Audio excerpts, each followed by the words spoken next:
ঈদ ঈদ ঈদ যেমনটা আমি সবসময় বলি, শুক্রবার হচ্ছে আমাদের ছোট ঈদ। তো সেই আর কি আজকে আয়োজন একটু ছোট, ভাত হয়ে গেছে আমাদের, সাদা ভাত আর পোলাও করব।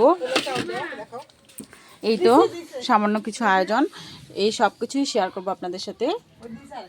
তারপরে আবার আজকে মেহমানও আসতেছে।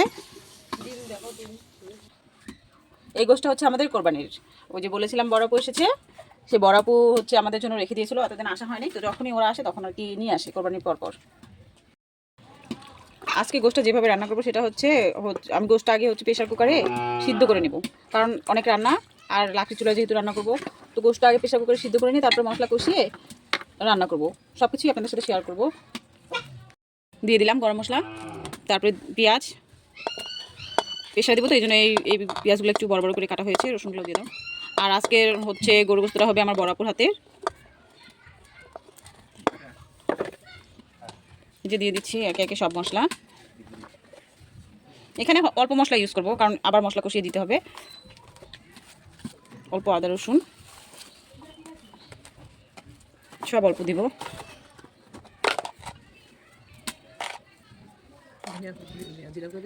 আপাতত এই দেও, তেল দিবে না।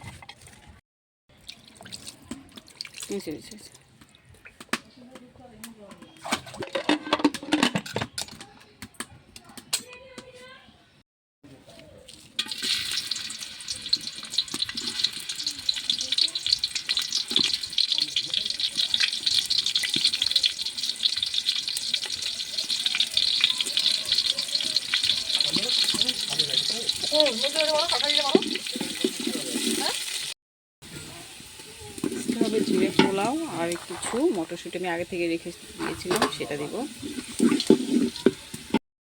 আপনারা জানেন বরাবরই আমার পোলাও রান্না করতে খুব ভালো লাগে, কারণ পোলাও রান্না করতে করতে একটা মটরশুঁটিটা দিয়ে দিয়েছি, মটরশুঁটিটা দিয়ে আর একটু ভেজে নিব, তারপর চালটা ভাজা হয়ে গেছে, পানি দিয়ে দিব। এখন পানি দেওয়ার পরে আর পোলাও হইতে কতক্ষণ লাগে? পানি দেওয়ার পরে পোলাও হইতে বেশি সময় লাগে। ডিমটা কোনোভাবে রান্না করবো না, ডিমটা শুধু এইভাবেই রাখবো।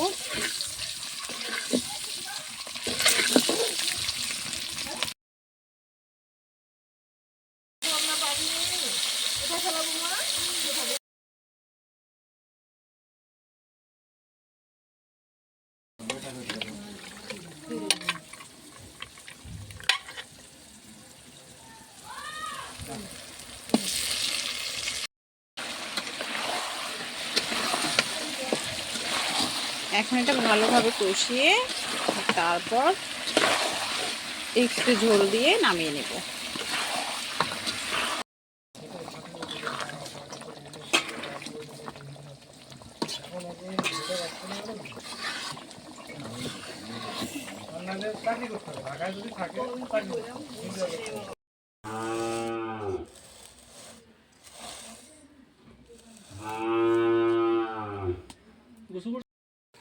গরু গোস্ত, সাদা পোলাও, মটরশুঁটি দিয়ে সেই মাছ ভুনাটা আর ডিম শুধু ভাজা, আর এই যে গোস্ত যখন ভাজতেছিলাম তখন এই ভাজাটুকু একটু উঠা রেখেছিলাম।